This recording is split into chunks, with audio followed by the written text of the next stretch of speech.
How to create groups. Creating a group allows educators to see the work their learners submit to the History Unfolded database.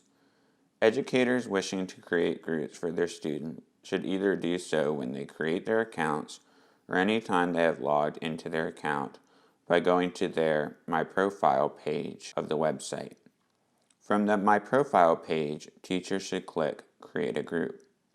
It is important that educators enter in a group name that is unique enough that their students will find the right group.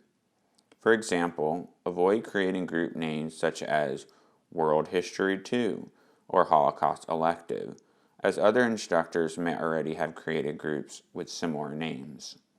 Identify your role by the answer that best fits. Adding details in the message about your group, when you plan to have students upload, and any questions you have will be helpful to the project's community manager. Once you have created the group, the History Unfolded community manager will review and approve the group.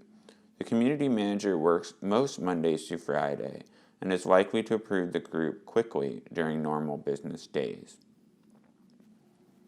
Once the group has been created and approved, students may join.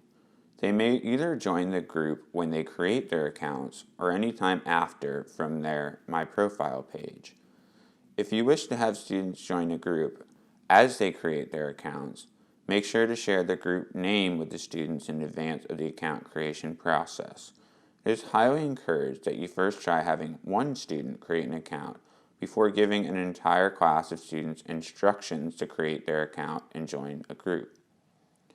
Sometimes an organizational email service may have different account permissions for students that prohibit outside email from reaching them. If this is the case, it would then make students unable to create their account and join your group. In these cases, students are likely to be able to create accounts and join your group with a personal email account. Or you can contact the History Unfolded Project Community Manager for other potential workarounds.